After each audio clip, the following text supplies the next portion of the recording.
زي أسبلا قال أي كنيه إله كنيه ميديان بدبلوماسن إيرترا خندينا إذا أكل كم تويتس النازرة أقولي يكم زمناويان ينتولي موليكم أفكم زمناويان تولي أفكم مالكم زمناوية تولني መንግስት ትግራይ መምላስ ከዓ ሌጂቲሜትድ ዩዝብል አካልኒ ያምነት ማለት ሆነ ኢንተርቪው በልኩ 1.9 ሚሊዮን ዝኣክል ህዝቢ መንግስትና ይመለስ ዝብል ርእይቶ ይውና ይበብጣዊን በብቁሸትናን ተማያይጥና ኢና ሶ ሌጂቲሜትድ ዩ ፖለቲካሊ ሌጋል ዘይኮነ ከም ዓይነት መጎተሎ زي أسبلا قال أي كنيه إله كنيه لمن تعي كنيه زوركو أبي وبوسطة منم هلي للبات بوسطة هنا تفكر على تشيلو وش هنا تفكر على تشيلو وا ناو على قاليزي ناتي وخني جنا بتجرينيا تدري بأمحرنيا ولا كنت هديه أشمور يبتكرنيانا بمارنيا خلاك إني يبهر إني معلتس وجام يخون يقول دري لمن يقول كل حدا كل حاجة كل حدا نعم سلزي زنجرات زي نعجنا ودي بيس لزولكو ما ننسب كسر فني ما بيتقولي سوقت النجرات اللي خن أو علي بقول كيل السؤال خونا جنيرو السخن خم فليت خفاليت بحوحات بزح تراوح خن أبزح زجزيون أم شوت زلخن خن نسبقين كتك على ساق تجادلا تسوى عزلخن جرم هتصحفر إني رمو خمس البهال زلوا مدام أنا حسيت متى أبغى زخنا وذكريات اللخو ده حرام أنت ملكتي زلخنا أو تنور اللخنا ورا بدم بكاميرا خارجية جن نزهزي ملتقط بوصل دلخويو بعد كل نجار ماتشين تربحت خان ويدما قبل سلسلة أنا تلفلي من جدي هم دولو وندك خنلك على سخن دي خن ميديان بدبلوماسن إيرترا خندينا إذا أكل كم تويتس النازرة أقولي ناي أمريكا يترفمو جيتها ردا زغبرانا 35 دقيقة زعوا تግራይን ኤርትራን ተዛረባ መልሲ ይውላ የማነ ገብረ መስቀል መልሲ ይውላ በጣም ዝገርም መልሲ ሕዚ ጌታቸው እንታይ ኢሉ ዝብል ተወሰነ ንረ ካምፓላ ብዙ ኤርትራውያን ከከረን ይልቅ ካምፓላ ብዙ ኤርትራውያን አሁን ከረን የኤርትራ ሁለተኛ ከተማ ሊትራሊ ከከረን ይልቅ ከከረን በላይ ኤርትራዊ ካምፓላ ውስጥ ይኖራል ሶ ሰክሰስፉል ሊባል የሚችል ኤርትራዊ አገሩን ለቆ የሚሄድበት ዝም ብሎ በዘልማት 3 ሚሊዮን ህዝብ አለው ይባላል በጣም የሚታመኑ ምንጮች የሚገልጹት 1.9 ሚሊዮን በላይ ህዝብ የለውም ኤርትራ ኤቭሪ ዴይ በአሁኑ ሰዓት የአፍሪካ ስደተኞች የሚባሉት አውሮፓ ውስጥ 30% ኤርትራውያን ናቸው እንግዲህ ከ54 ሀገር ውስጥ ከዚች ሚጢጢ ሀገር 30% ስደተኛ ይወጣል የሚል ወሬ ሲሰማ ይህ ሀገር በሳህል ሜንታሊቲ ለረጅም ጊዜ ልታስቆየው እንደማትችል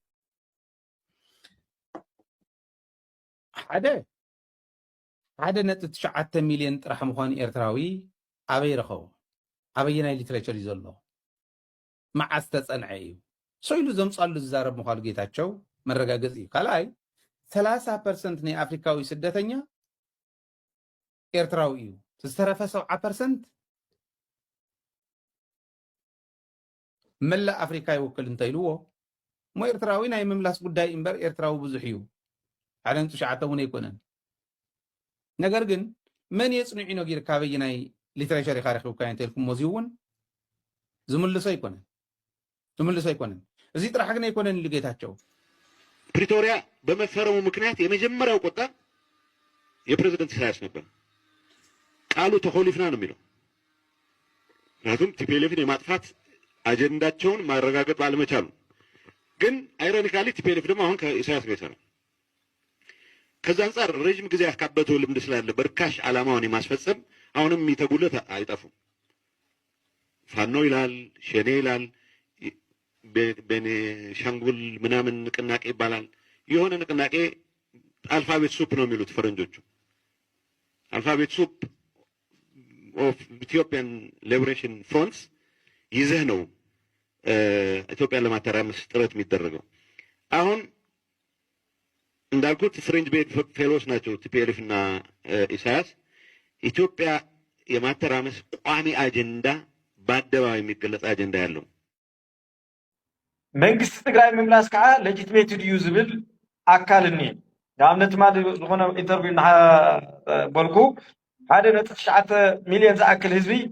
መንግስትና ይመለስ ዝብል ርእይቶ ሂቡና እዩ በብጣዊን በብቁሸትናን ተማያይጥና ኢና ሶ ሌጂቲሜትድ ዩ ፖለቲካሊ እቲ ሌጋል ዘይኮነ ከምኡ ዓይነት መጎት ኣሎ እዚ ትክክል ኣይኮነን ዝብል መከራኸሪ ምምፃእ ዳስ ራይት ሓያል መጠንቀቕታ ክብሎ ጥብቂ መጠንቀቕታ ንድሕንነት ትግራይ ማእኸሎም ኣብ ሽኸት ኣብ መጋለ ኣብ ካልዋን ኣብ ሰቆጣ ኣብ ዓዲ ጉደም ኣብ መቐለ ኣብ ሒዋነ ኣብ መኾኒ ጨርጨር ኣላማጣ ኮረም ማይጨው ነቕሰገን ኣብዚ ከባቢ ዘለዋ ከባብታትን ከተማታትን ገይሮም መራሕቲ ክቕንፅሉ ፍሉጣት ሰባት ክቕንፅሉ ኣብ ናይ ፍሉጣት ሰባትን ኣብ ናይ መራሕትን ገዛ ኮነ ዝርከብሉ ከባቢ ቡምባታት ክድርብዩ ራዕዲ ክፈጥሩ መጽናዕታት ክገብሩ መራሕቲ ይርከቡ ዝብል ኣበይ ይርከቡ ዝብል መጽናዕታት ገይሮም ናብ ኢንሳን ናብ ኒስን ሪፖርት ክገብሩ ካብ ታሕተወት ክሳብ ላዕለዎት መራሕትን ተቃለስትን ክቕንፅሉ እዚዩ ማእኸል ዝገበረ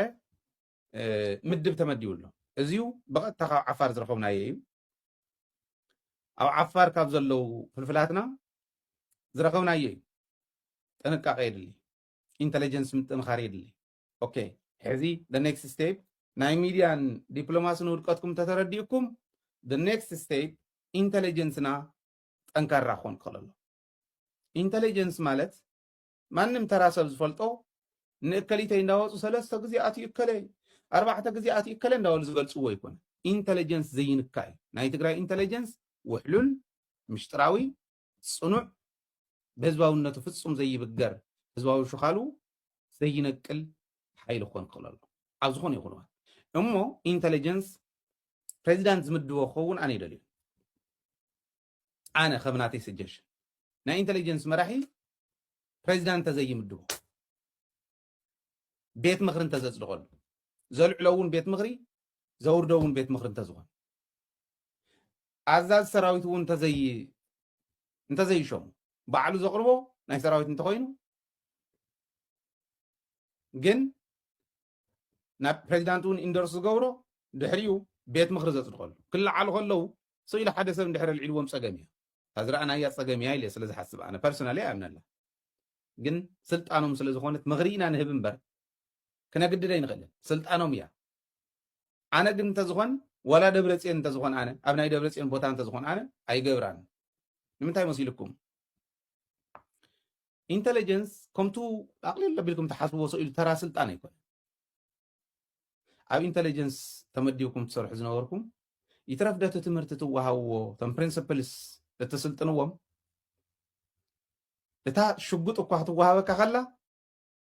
በዓልቲ 8 ጥይት እንተኮይና ተኻዝና ታሻምነይቲ ጥይት ንዓኻ እያ ተባሂላስ ኣሚን ካላሽ ጎይታ ኢልካ ኢኻ ትቕበል 7 እየ ክትኩስ ኢኹም ዘመናውያን ይትውሉ ሞሊኹም ኣፍኩም ዘመናውያን ትውሉ ኣፍኩም መሊኹም ዘመናዊ እየ ትብለኒ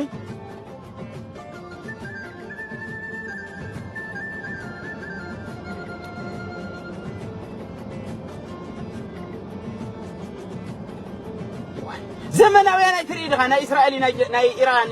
ጀነራላት ካይደም ዝገብሩ ለለው ኣየር ባየር ኮይኑ ኣብ ኣየር ኮይኑ ዋቕዓ ኣለዉ ደቂ ኢራን ዝኩሉ ሚልዮን ሰራዊት የሰለፉ እስራኤል ከምኡ ዘመናውነት እዩ እዚ እስኻ ግን ጎረድኹ ቁልቁል ሓለፍኩ ከም ዝገበርና መሃይም ኣይኮነ ዲቦ እግሩ ንጓዓዝ መሃይም ኣይኮነ ቁልቁል እዩ ገደል እዩ ዝብል ምክንያቱ መፍትሒ ስለ ዘየምፅእ ከመይ ጌርካ ኢኻ ዘመናዊ እየ ትብለኒ ዘመናውነት ውግእ ምትራፍ እዩ ሓደ ጀነራል ዘመናውነት ኣድልዎ ዘይምግባር እዩ ዘመናውነት ቁሸታዊ ዘይምዃን እዩ ዘመናውነት ከባብያዊ ዘይምዃን እዩ ስኻሲ ከምቲ ናይ ቀደም ንሪኤካ መሲልካስ ዘመናውነት ከባብያውነት ኣንፀባሪቕካስ ንከባቢ ክትወቅዕ we are stand by ብለካ ኣለኹ ምስ ሰይጣን ይኹን ምስ ገለ ይኹን ቁጥሪ ሓደ ፀለእትና ንስኹም ምዃንኩም ትፈልጡ ኣለኹም ቁጥሪ ሓደ قطر حدا صلاتنا فطوا لكم برزين كورد يولي لكم كند دبرتين فق لكم تبغوا يسمعوا يقولكم زمناون كاو تخلني رحمكم نا دبرتين رينا كاكو ابلاش كاكو اسخاون كايدغا جلسايد يتفصمني نالكا او قالت مصتلخا كصمتنا مصيوم اصنيتومنا قال غيرومنات ابزخا اتزمرحكا نره ود حفتخا ود زعقاريت ود لكيلش جلسايد يتفصمي اما ختي نبرنا يبلكالو ባህላው ጀነራል ከዓን ዑ ሒስካ ተለህ ንዓን ኢተይልካ ናብ ስረት ካደ እትዩ አሚዲያ ወሲኻ ከምዚ ትብልሲ ህዝብ ትግራይ ጠፊ እምበርታ ኮይኑ ተወዲኡ እምበርታ ኮይኑ ብህይወት ብኢኮኖሚ ብሞራል ብኩሉ ብታሪኽ ብእምነት ኩሉ ነገር ጸሪዩ መን ደምጻ እስኩም ዘምጻኹም ንምንታይ ኣብ ልዕሊ ደቂ ሰባት ከም ታሕዝን ተጋር ትገብርዎም ለለኹም ኣብ ልዕሊ ኢትዮጵያውያን ከም ስለ ዝገበርኩም كم تجارو جن حبرنا تجفجفنا هاي منقر كم تجارو حبرنا تجفجفنا نود لك يلا شوا لذا عدم لك عشر موت أنا يقالتي من جرينو حقفك تحضر نحلق تحضر أنا وسي نعاي كم جرخ أخا زمن أو جنرالية تلني كم جرخ ود انترو نوع الغاكو بتقيت سريتاتك أكوي نوع الكاسي كتقتلك كانت تقيت سريتاتك نعال حلقة تحضر لها أنا ودراياهم كيس عليا نعا ودرايا خيدة أرمي مريحة من جرينا جنبارا يبلا له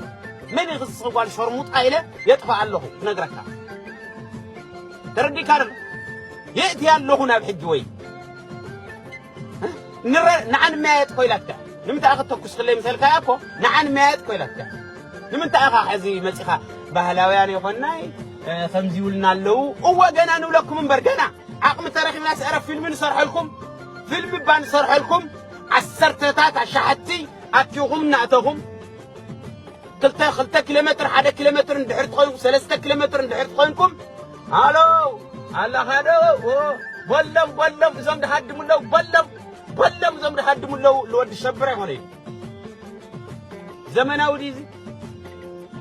وصا كافت معات وصا ملسكا توقعيها كافت معات وصا ايها تولمبر بلم زادم له بطيت زبل جنرال بهلاو جنرال يخوني بلم دوله كون صلاح يخوني ني تزاركو تاديوم خينم زوصلو نمتا موصلو ديمتو بلم زلزل جنرال تግራይ يخوني جنرال ليل كاني جنرال خادوا كاني جنرال جنرال سراويتو قسل بقسل خوينو اغارو سيينو اكالو غديلو زي ناغرو زي زارو قسلات يزو قسو هنصا زسرح كابزل العلي بهلاوي كابزل العلي قساقس الدلي هاي تمصلي دليخا تعد من نمص تعد من ينا نمص اسكنغرن هاي نمص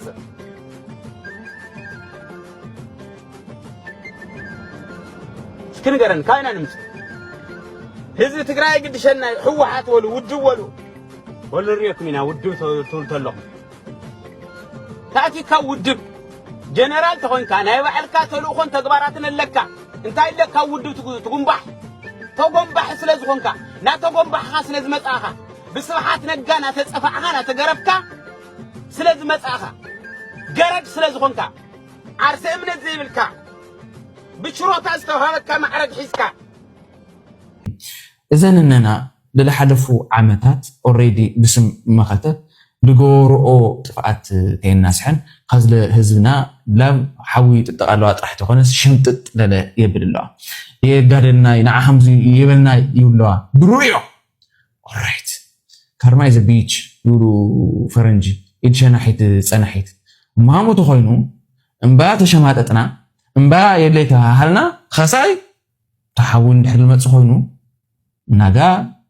ممراخ تغاطيمو ويدا حبوني دو نجر تحديو حدا دحب سهيدي معناتهم تكيدو يا تتمارخه ويدا منارات موت لغاطم تخون دله مرحتي مويتو من يدو لحزن تخونس همر عكريو مالتي دمنتاي موت دقو همر عدري يا مرارحه سقاي دقو هم ناعدهلونا مزدري غزائي حدا انزاري بنا نحخينا حدا تحواس لنا سري ሰላም እንደምሰነበታችሁ ዛሬ ደግሞ አንድ ፕሮግራም ይዤ መጥቻለሁ። እንግዲህ ትግራይ ውስጥ ያለ አንድ ሁኔታ ነው። በኢትዮጵያ ውስጥ ስንኖር ሁለት ነገር አለ። ሰልፍ ሩል ኤንድ ሸርድ ሩል የሚባል ወይም ደግሞ በአማርኛ የራስ አስተዳደርና የጋራ አስተዳደር ማለት ነው። ስለዚህ ስለ ግል አስተዳደሩ ስናወራ ስለ ጋራ አስተዳደሩ ማውራታችን አይቀርም። ሰሞኑ በጣም በሚገርም ሁኔታ ህወሓትን ወይም ኢህአዴግን ታግሎ የጣሉ ሰዎች አሁን ኢህአዴግን ህወሓትን ከመቃብር አንስተው ካልጋለብን እያሉ ነው። ለምንድን ነው እንደዛ የሚሆነው? ድሮ ታግሎ የጣሉት አያስፈልግም ያሉት ዛሬ ላይ ከመቃብር ይነሳልን ከሆስፒታል ሊውጣልን የሚልበት ምክንያት ምንድን ነው? ገዳዮቹ ራሳቸው ሆኖ ሳለ ማለት ነው። ያቆሰሉት ራሳቸው ሆኖ ሳለ ዛሬ ምን ተገኝቶ ነው ህወሓት ይመለስልን የሚል ነገር? ከዚህ ጀርባ ብዙ ችግር ያለ ይመስለኛል፣ ብዙ ሴራ ያለ ይመስለኛል። ስለዚህ ጉዳይ የተወሰነ ነገር እናወራለን። እንድትከታተሉኝ በአክብሮት ጠይቃለሁ።